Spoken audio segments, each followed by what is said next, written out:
Hello, everyone. Welcome back to Fortunately Femme, as well as Benissa's Cafe's celebration of International Women's Day. My name is Benissa Wolford, and this is my partner, Coach Betty. And I would like to, I'm going to have you take over, Betty, and tell them a little bit about what we are doing here. Absolutely. Welcome, everyone. We are happy to have you again once. We do have a guest today with us, but before we get to the guest, let us remind you that this month is Women International Month, and we are bringing you women from different countries to share their views and their opinions on how women is being viewed and treated in other countries. So that's why we have all these women lined up on this platform to show you how women is viewed everywhere, in the world. So tonight we have a wonderful guest with us. She is Miss Audrey Teekah. Miss Audrey Teekah, welcome to the platform. Thank you. And Miss Teekah, she's from Guyana. Correct. Guyana is South America. South America. We are happy to have you on this platform. Welcome. And we wanted to start by asking you our first question, Miss Teekah. Tell us about you. Who are you? Before we get into the details of the night. So who are you? Okay. So I'm Audrey Teekah, and I was born and raised in Guyana on the continent of South America. And I have to stress South America because so many people across the world confuse it with Ghana, South Africa. Mm-hmm. And I was raised there, and I migrated to the United States a little early in my adolescent years. And I come from a family where it was very typical, mother and father raising many children in the home. And we had little chores, girls, you do this, boys, you do that, and never thought anything about it.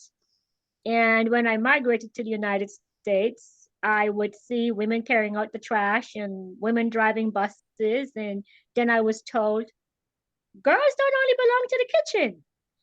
And it was an eye-opener for me. So I quickly embraced the culture that I saw in the United States. And I've been here for the last 45 years, which is way double the time I lived in my own country. And I've enjoyed it. I was able to meet with women all across the world. I have traveled extensively in my personal life, and I'm about to embark on my 98th and 99th country next week. So, and I enjoy meeting people across the globe. It has been a very wonderful experience for me in life. That's amazing. Thank you so much for sharing that. A lot of countries you have visited, so you love traveling, obviously. Yes, I do. Great.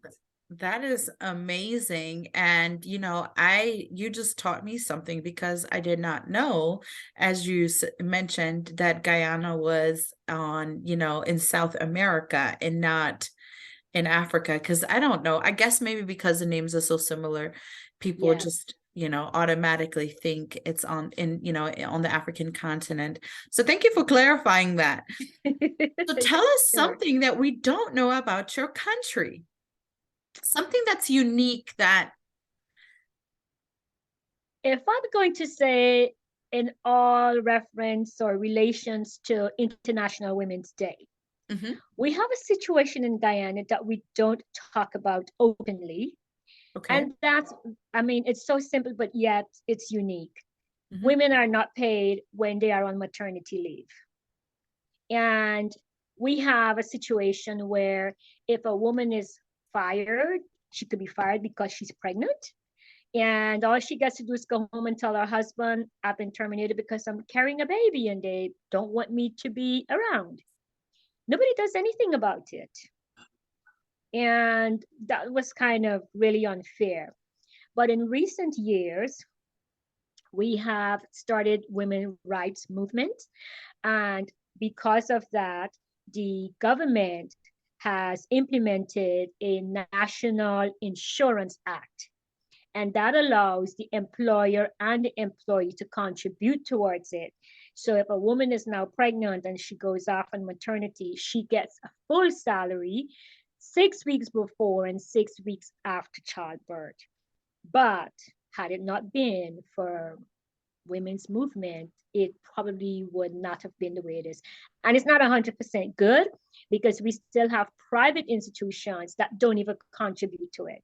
So it's probably going to take a little more time for us to have all women to be equal in the workforce where that is concerned. Thank you for sharing that, because I don't even think that the United States has advanced to that level yet. I'm originally from Europe and Germany. They have very strict laws related to pregnancy and pregnant women and, maternity leaves and such. So pregnant women are definitely protected there for a couple of years of, being out and taking care of their child. And, but here in the United States, I would actually agree that they have a long ways to go, because I was a victim of a wrongful termination while I was pregnant. Whoa. Yeah, so I would say that kudos to your country for implementing that and taking care of them. Yeah, thank you. That's absolutely amazing, because for me, I'm from Haiti, and in my country, they do have leave for women who are, pregnant or giving birth. Because I remember I had my first child back home, and I had about 8 weeks. They give you 8 weeks. If you have natural birth, if you have a C-section, you have more time. So definitely a lot of countries are getting on board with giving women time after they give birth or before, also take care of themselves and to bond with the baby. So kudos to your country to give you more time, definitely. But some countries are getting, on board too, to really give their women more time. And that brings us to our next question, Ms. Teekah, which is how women are viewed in your specific country back then when you were over there and now. So how do you think women been treated? So I will say they are treated average and fair. Back in mama and grandma or mama's great grandma's days, we know the mentality was to be barefoot and pregnant. And women were treated with respect as a wife and a mother. But for you to go outside of that box, you weren't deserving to be in the workforce, especially in certain jobs. And it would have been unthinkable for my grandmother or my great grandmother to say, I want to be a bus driver, not only a school teacher, but I want to be a bus driver. That would not have been accepted by men, because it was predominantly a man's job. But today's woman, oh, she has taken the place where she knows she deserved to be. And so we find that the women today, they can work in public and private sectors. They can also own their own businesses. They run their own shows. Some cases now, the modern woman in Guyana, she is like sometimes being the breadwinner of the home. So her income may even be greater than her husband's income. But she doesn't see that as, oh, I make more than you, that I am greater than you. But when the man had the greater income, he felt that the woman was lesser than. But the modern woman in Guyana, no, she doesn't see life that way. And, they go into all types of jobs that they want to. So they are viewed with respect, but they still have a long way to go to really come to that point of being totally equal to a man from a man's mentality. And so they have a lot of work to do. But part of the government's constitution is that it is illegal for any company or any man or male dominant society to discriminate against a woman. It is. And so we are also starting to get all these little women's right groups popping up here and there in little towns and villages. And so they are taking a lot of action and, trying to find their way through society. So yes, but we have maybe the older men who are yet alive. They still have that mentality that it's wrong and it's bad for a woman to be working outside of her home. She's supposed to be at home raising children. But we know that God didn't make us for only raising children. He gave Adam a helpmate called Eve, and she was a helpmate. It never said that she was there to bear children only and stay in the house. So, and I think another thing for Guyanese society, it's a very Christian nation. And so the younger women now are learning more from the scriptures. That alone has been empowering a lot of them how they can develop themselves and fight for equal rights. Strange enough. Yes. Wow, I didn't know that. Yes. Can you about your country? That's really eye-opening for me because I didn't know women from Guyana, they were Christian and they can make more than their husband. So some countries is still a taboo subject. So when women are working and they are able to make more, it's still being viewed as something that is not right in a way. Mm-hmm. And in Guyana, you are already seeing that as normal, or if the woman is making more, they can make more. That's amazing to hear. I didn't know that about Guyana. Mm-hmm. For a little nation. Yes, definitely. Yes, because our total population is just over 800,000 people. Yeah. We are a very, very small nation. Yes. But mighty. Sounds like it's mighty.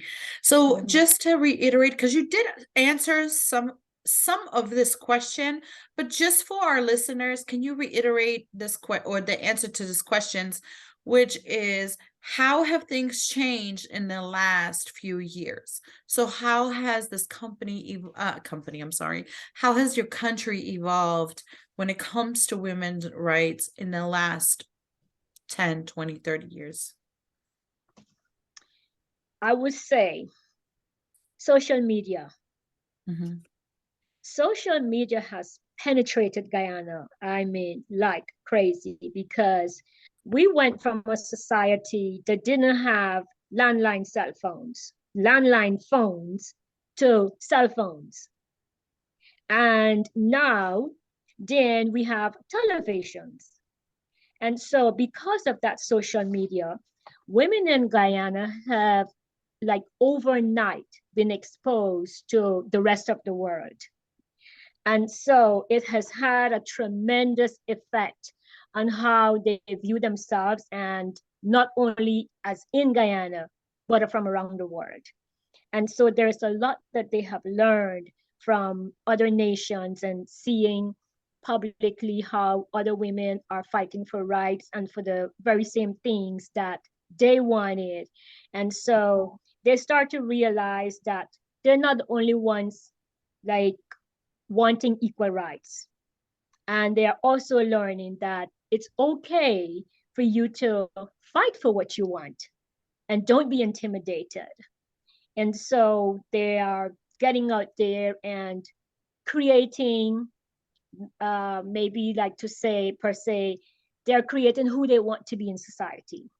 And they want to earn that respect from those who don't think that they deserve it. So they are definitely getting out there and making a change for not only themselves, but the future generation and the future women of Guyana. Wow. That's amazing. I mean, to see how much we are learning just by going through these interviews with women from countries, it's really amazing, because if not, it's not about what you know, it's what you don't know about the countries. And by you going over these details with us, give us really a broad view, a better view of the way women are treated in Guyana. Thank you for sharing. We appreciate you.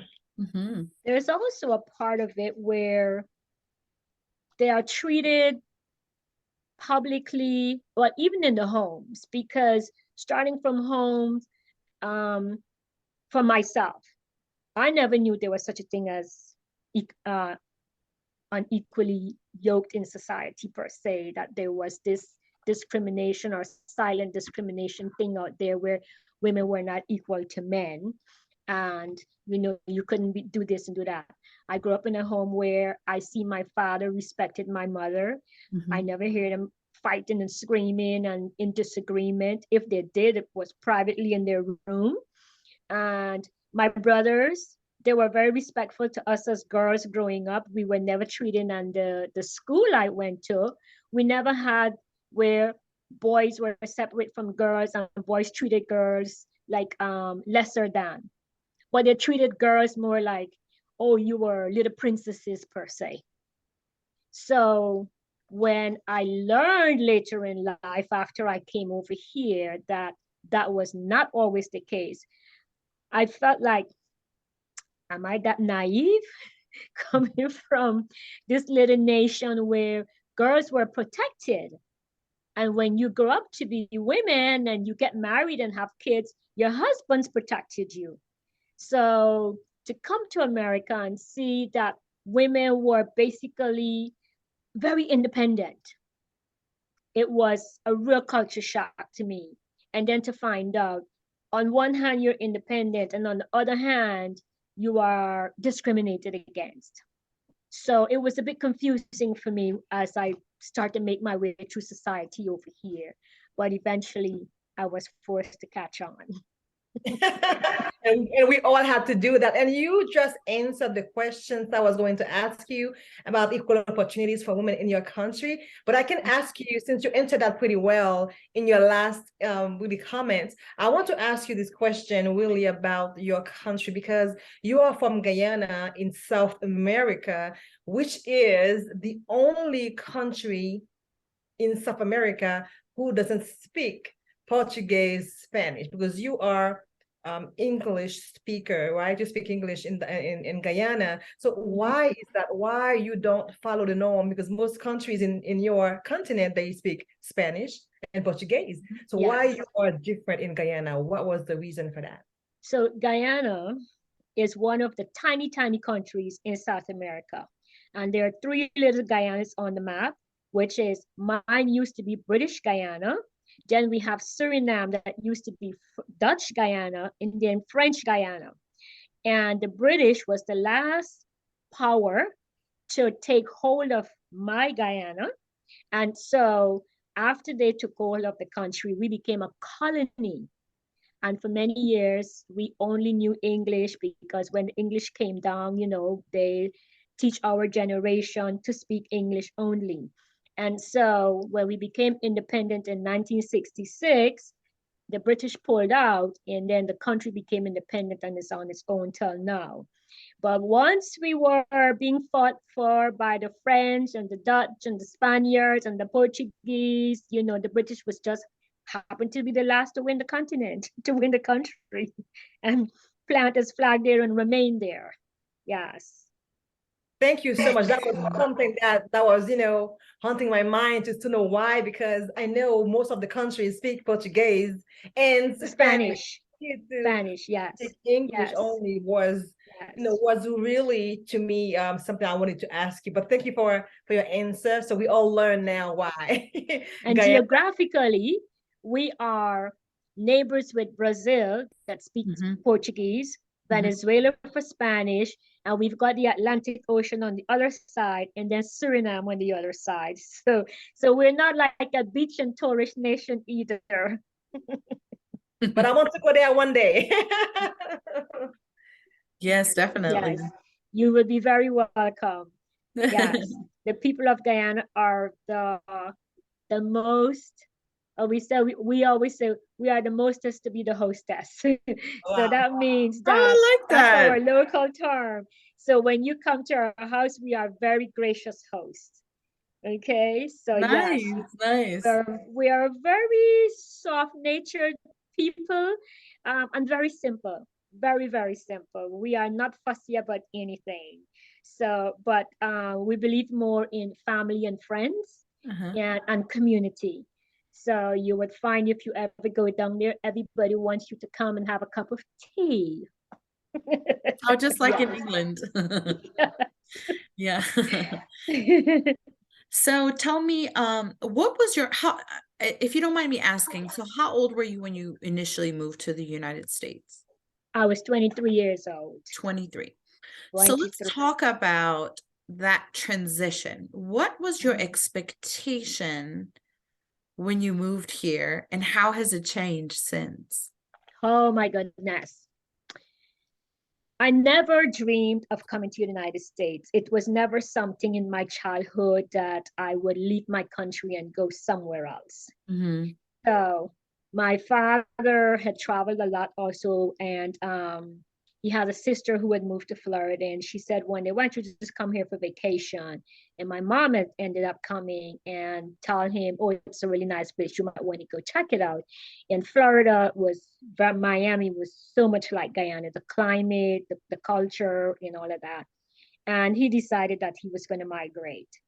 So I was still with my parents at that time, and even my other married sisters and so on were, we all came over as a family. And I'll tell you what, actually, my husband came 2 years later. And the culture shock, oh, caused me to lose about 25 pounds. But I found that the change for me was, I would say it was basically drastic, Mm-hmm. because everything was so different from living next door to a neighbor who would look at you in the eye and turn their face instead of saying hi or good morning. That wouldn't cost them anything.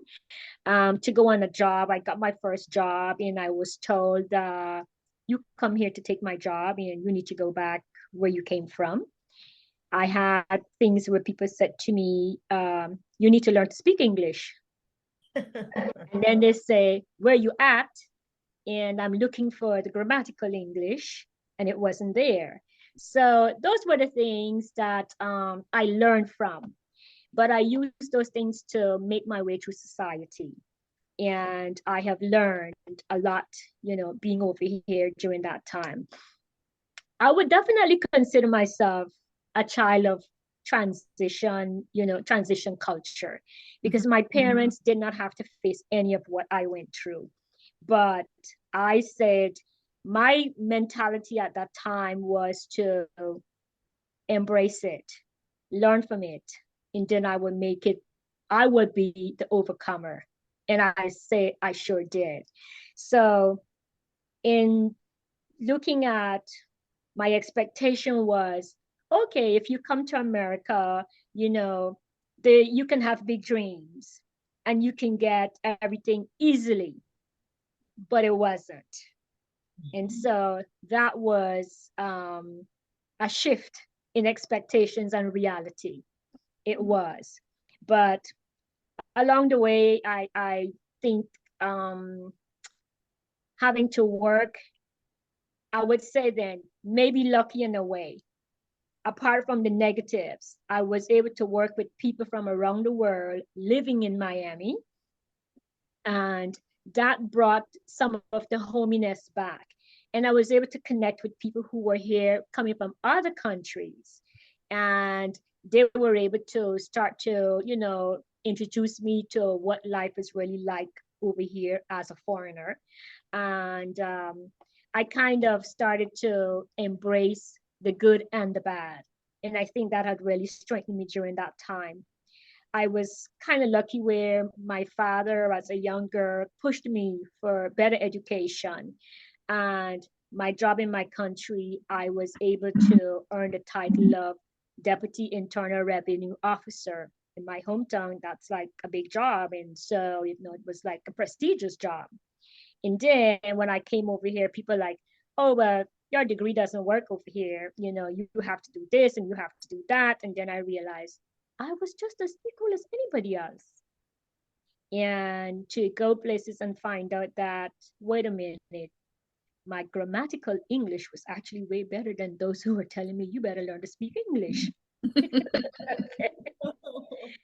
So, so my expectation at some point started dropping, because I always thought that America was this really great place where life was so perfect, just because I was coming from a third world country. But then I realized I had certain values that in my country, I would say probably higher than living in the United States, way better. And so I figure what I have, I can offer to somebody over here. And I am also going to be open-minded to learn from whatever I can to get from them. Yes. Beautiful, beautiful, because Yes. I can relate. And we all were sold by this American dream. Hmm. When we Mhm. came to the US, we thought it was going to be all paradise, all great, all diamond. Mm-mm.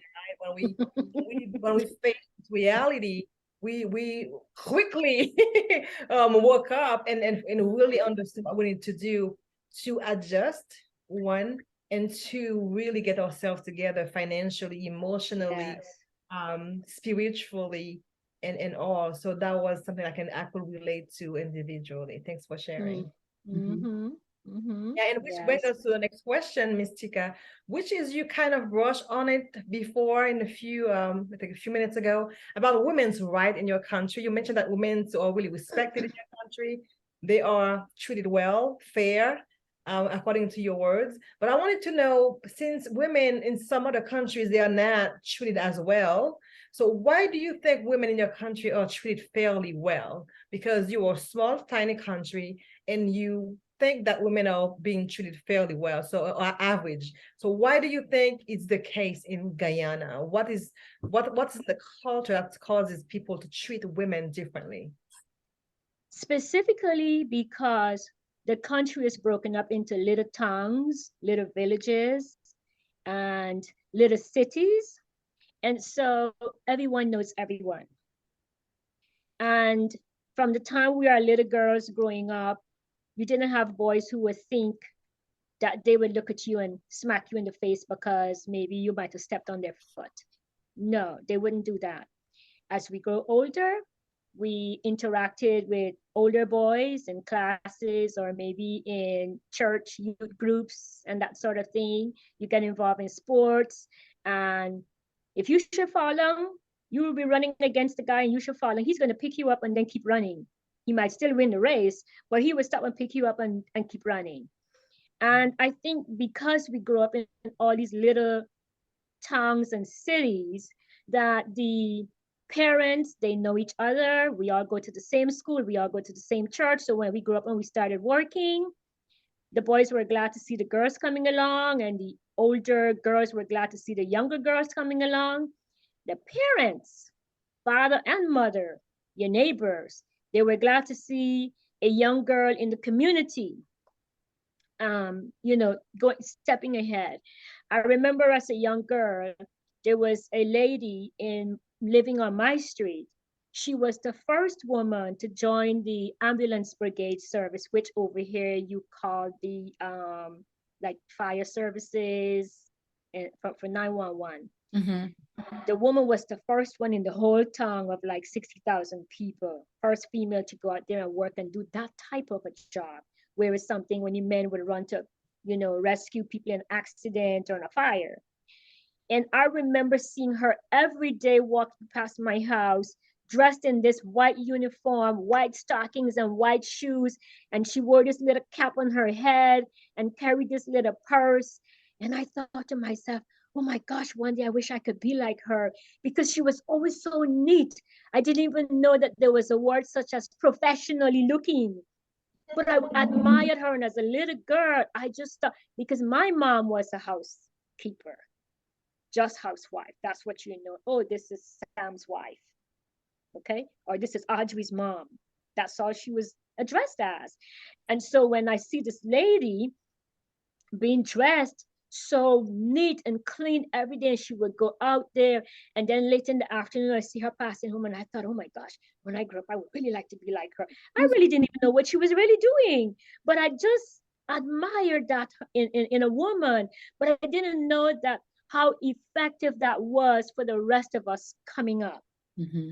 And so being in these little societies, you had very little role models, but the one that you had made a very great impact on your life. And so men did not see us as unequal. They see us more as, let me help you along, let me bring you along because you're my sister, or you're my your brother, your brother is my friend. So if something happened to you, I have to take care of you because you're my brother's sister or my friend's sister. And that's how they see us from the time we're growing up. Hmm. So And it would have been pretty difficult for them to be maybe disrespectful. Because if a man should be disrespectful to a woman, she's somebody's mother, grandmother, sister, or wife. And he probably would get a black eye from a male family member of her. So yeah, so they protected us well.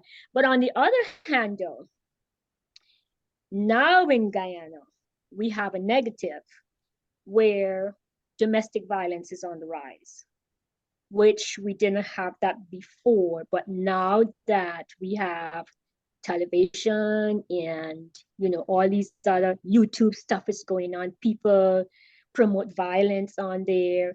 And then we have a segment of society, men in society, who think it's okay to go home and slap your wife because she said something to you that you didn't like. And it's not acceptable on any level. And so it is coming to the forefront now.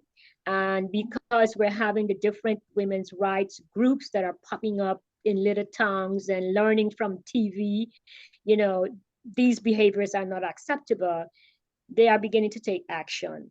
So I think somewhere in the future, it's going to be addressed very openly and women will be defended because you're coming from, now mind you, our grandmothers and grandfathers, and in my age group, I am now 65, where we were kind of raised as being protected, to crossing over to being like, I can abuse you if I want to.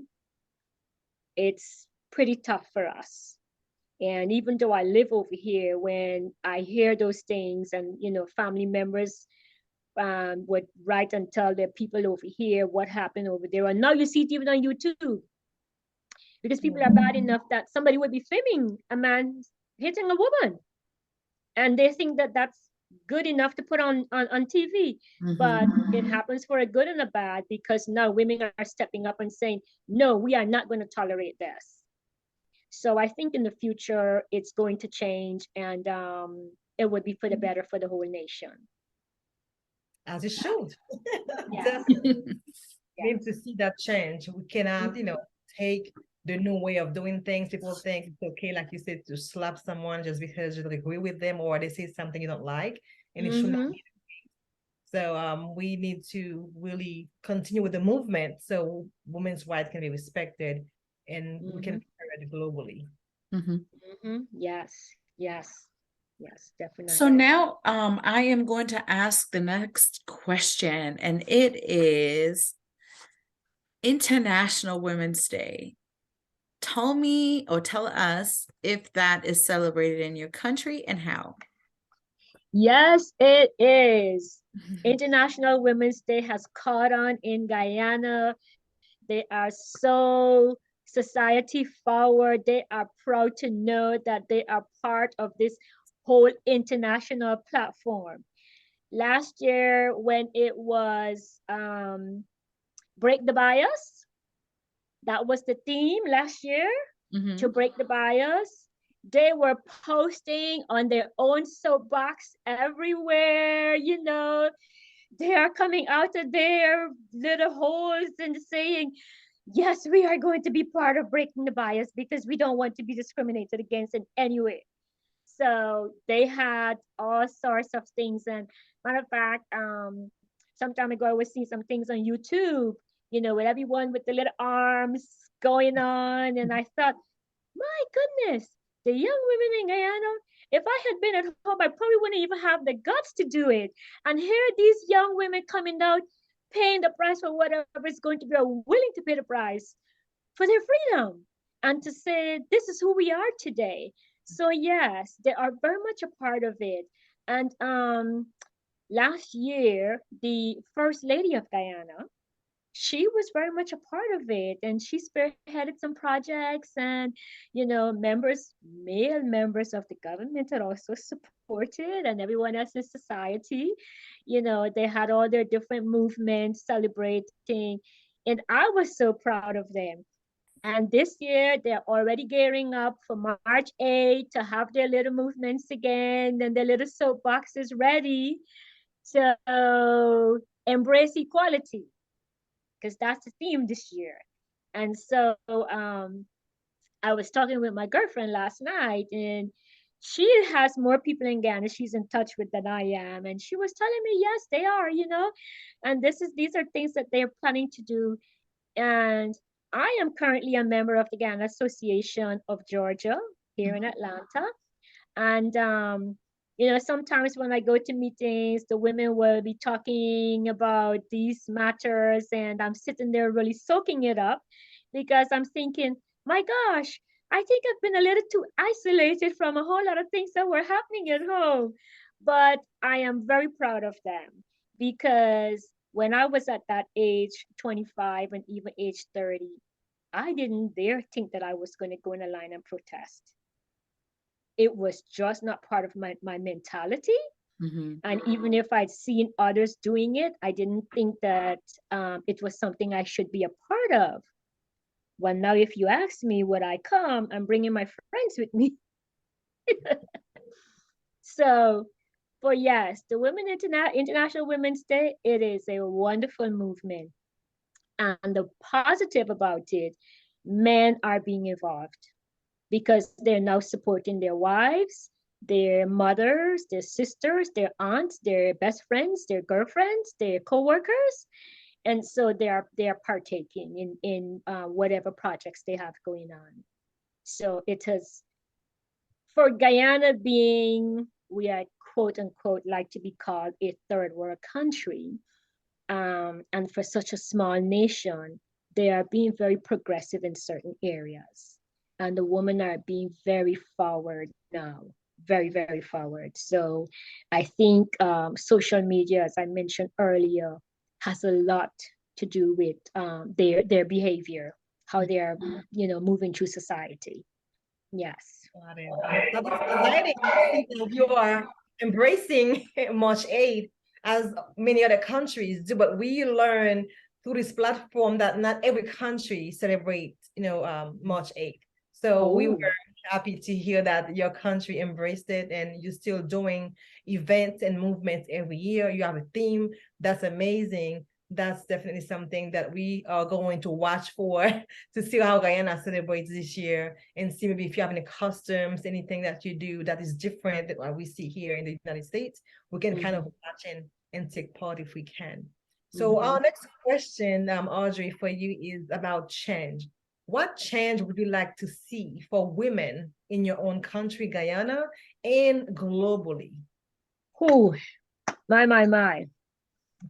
I tell you what, the change I would like to see for women in both places, and I hope I would see more of it before I die, is for women to be free, free of prejudice, free of judgment, free of discrimination. I am really hoping that this change would take place sooner than we can expect it. And women wouldn't have to dig and scratch their way to get to the top of the ladder, to get this job that is male dominant, and or to have this organization or that organization backing you and defending you and fighting for you to get where you need to be. I would like to see women to be free and totally free. I mean, when I say free as in Christ free, we won't have to go through these things. And that the younger women coming up, let's say even for our next 7 generations, that they will not have to endure the price we paid to get that freedom and to live free. That women can be able to say, I want this job as a construction worker. And a man must not look at her and say, oh, you better go home in the kitchen.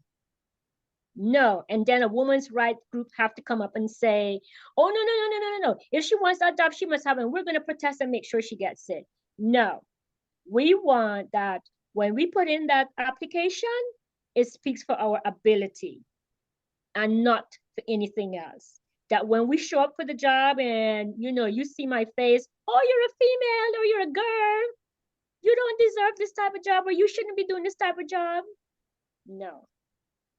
So that's the change I would like to see in society for the future, that women are going to be free of judgment, discrimination, and anything else that men think they don't deserve, or any place that men think that they don't deserve to be and they shouldn't be.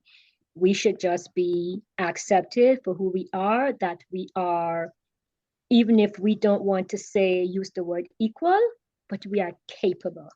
Mhm. And that's who we are.